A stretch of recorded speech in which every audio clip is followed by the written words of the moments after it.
baju dan sepatu yang aku pakai tak sebagus gadis-gadis penggemar Blackpink itu. Semula aku menanggapinya acuh tak acuh. Tapi lama-lama Lingga, Kiki, Eja tiba-tiba menghilang dari peredaran. Mereka tidak mau bersama denganku lagi. Apa guna dalam persahabatan ini? Tak berguna.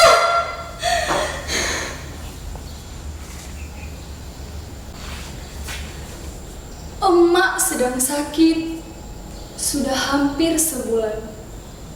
Aku belum sanggup membawanya ke dokter. Kata orang, biaya ke dokter itu mahal. Apa? BPJS? Di mana kami mengambil bayaran setiap bulannya? Kata Bu Siti yang kerja di puskesmas, biaya yang ditunggak atau tidak dibayar sama sekali terancam terkena denda. Ya sudahlah, orang susah dilarang sakit.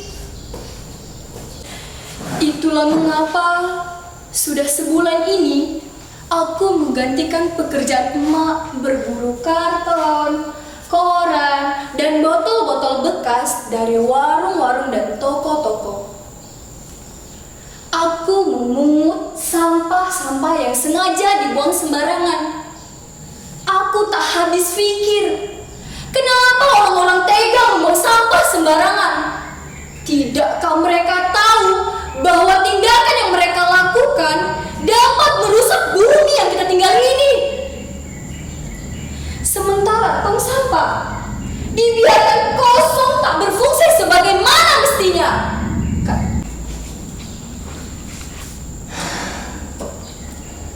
Sejak bapak meninggal 5 tahun yang lalu, emaklah yang menggantikan pekerjaan ayah sebagai buruh cuci. Emak tidak memiliki upah. Upah emak hanya sedikit, tak sebanding dengan resiko yang dihadapinya. Kemudian, emak memilih menjadi pemulung. Dalam sehari, emak mampu mengumpulkan sampah plastik 10 hingga 15 kilogram.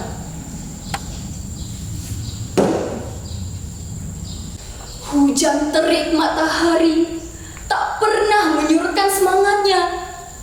Dengan segala keterbatasan, emak mampu memenuhi kebutuhan sekolahku. Apapun keadaannya, jangan pernah menyerah. Ingat, kamu masih punya Tuhan. Begitu pesan emak. Barang-barang ini telah menyelamatkan hidup kami. Pepatah bilang, sampah satu orang adalah harta bagi orang lain. Itulah mengapa kami bekerja sebagai pemulung. Sampah-sampah ini, itulah mengapa aku masih bisa makan, sekolah, bahkan jika ada uang lebih, bisa beli pulsa internet.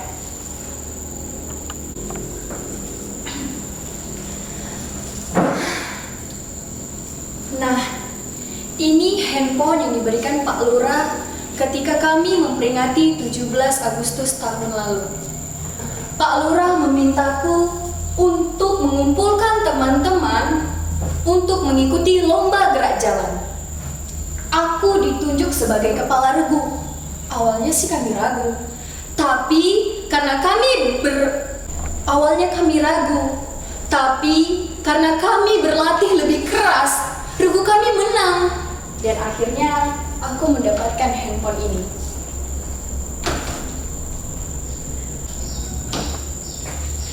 Tuhan emang maha adil. Di saat kita membutuhkan, di saat pula itu Tuhan memberikan. Maju, jalan. Henti,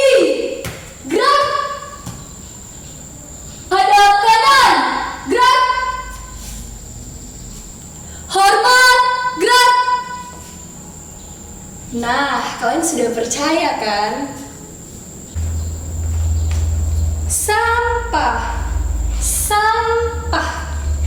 Sampah plastik menyebabkan pencemaran tanah karena sifatnya yang sulit terdekomposisi. Sampah plastik membutuhkan waktu 10 hingga 20 tahun untuk terurai secara alami. Mana ini? Gimana ini? Panas sekali. Langit pekat. Potong mati. Haus. Haus. Air. Di mana air?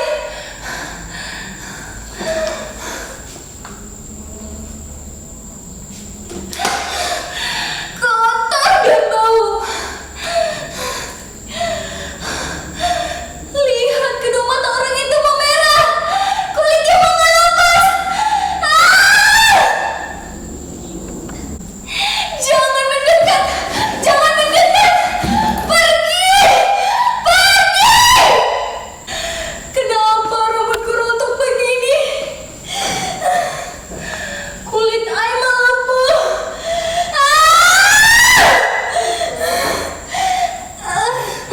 Kebungkungan. Tak bisa bernapas.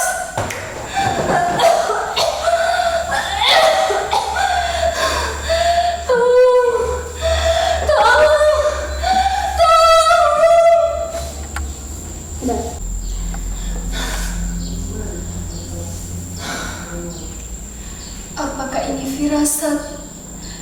Tangan kecil ini harus berbuat sesuatu. Apa yang bisa aku lakukan dengan barang-barang ini? Terus aku bisa.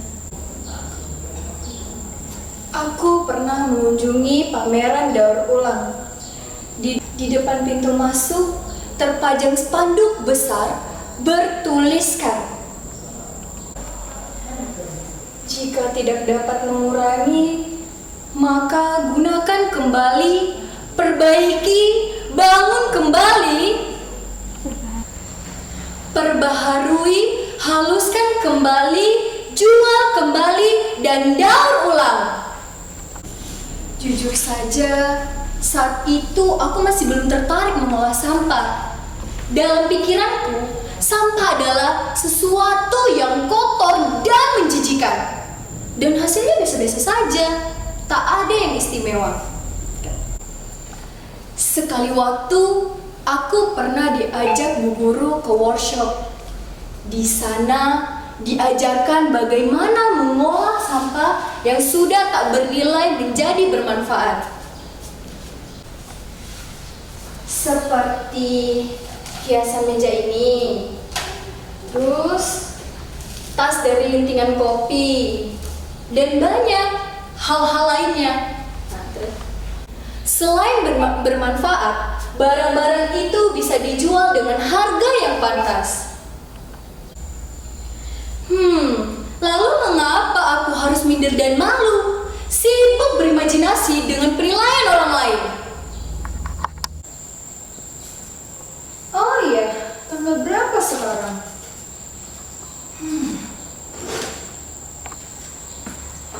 17.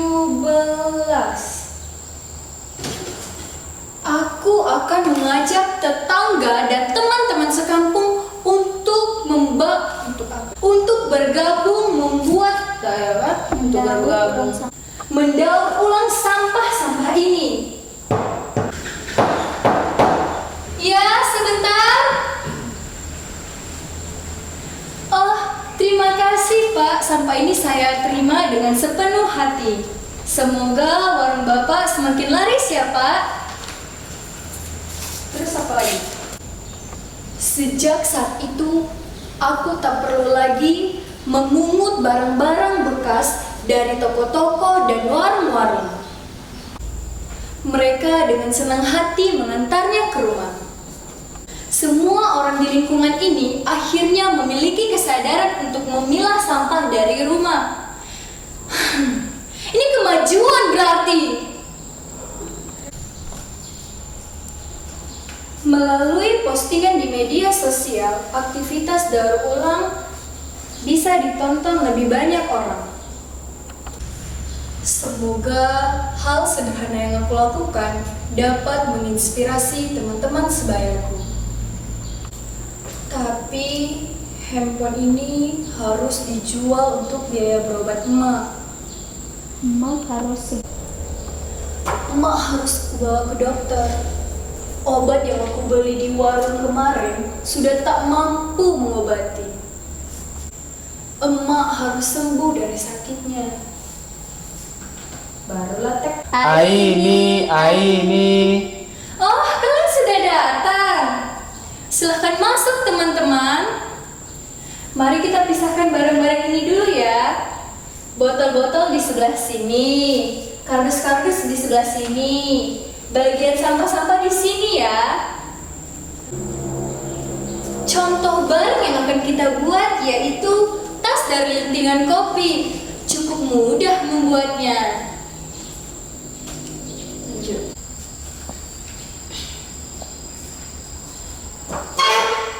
Teman-teman, kita mendapatkan undangan pameran bulan depan. Yes! Hasil karya kita akan dipajang bersama karya pengrajin lainnya.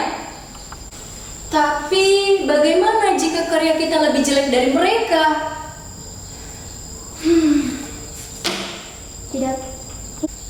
Tidak. Kita harus optimis, percaya diri dan yakin. Ini kesempatan baik. Ayo lebih giat lagi. Ayo lebih kreatif lagi. Aku baru saja mengantar emak ke dokter. Kata dokter, penyakit emak membutuhkan penanganan khusus. Tetapi emak bersikeras untuk pulang. Dokter tak begitu jelas menerangkan apa penyakitnya. Dia hanya memberikan instruksi berapa kali emak harus meminum obat dalam sehari.